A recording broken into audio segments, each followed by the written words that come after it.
चाहते क्या हैं?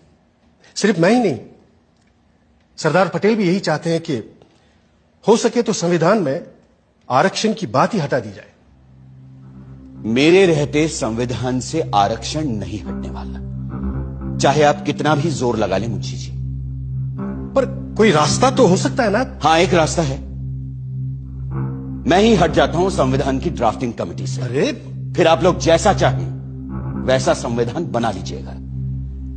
सुनिए भीमराव, सुनिए तो। उस दिन से डॉक्टर अंबेडकर ने संविधान का मसौदा बनाने का काम बंद कर दिया और ये भी संदेशा भेज दिया कि वो ड्राफ्टिंग कमेटी से ही नहीं, लॉ मिनिस्टर के पद से भी इस्तीफा दे देंगे। ऐसे गुणी, मेहनती और जिम्मेदार इंसान के जाने की आशंका से खलबली मच जाना लाजमी था। अब एक ही रास्ता सामने था और एक ही संकटमोचक।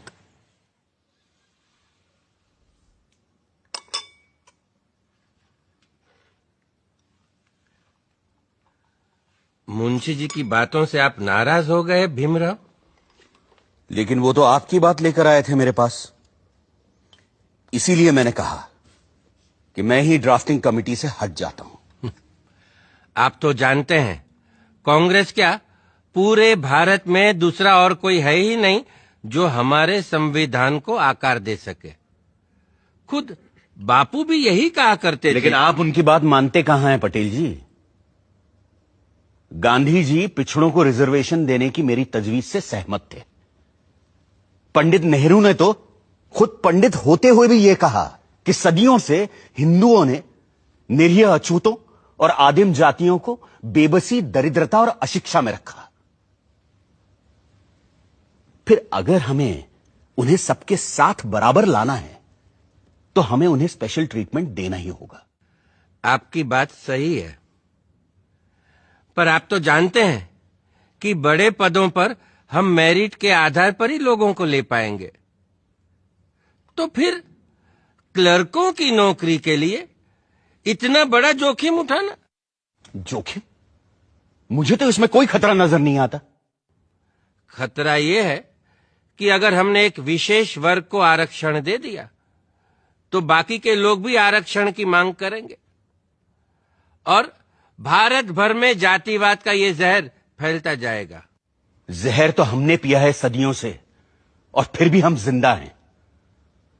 रीढ़ की हड्डी तोड़ डाली आप लोगों ने हमारी, फिर भी हम लोग खड़े हैं।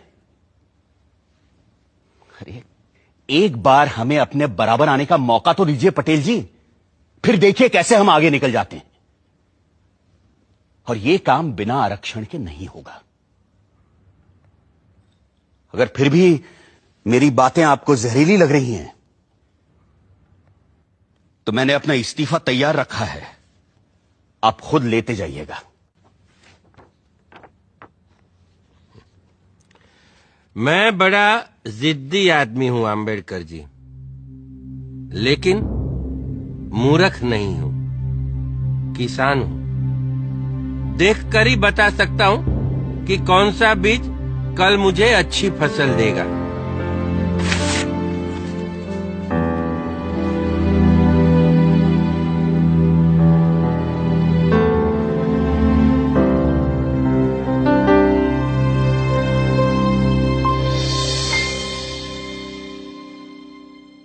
इस तरह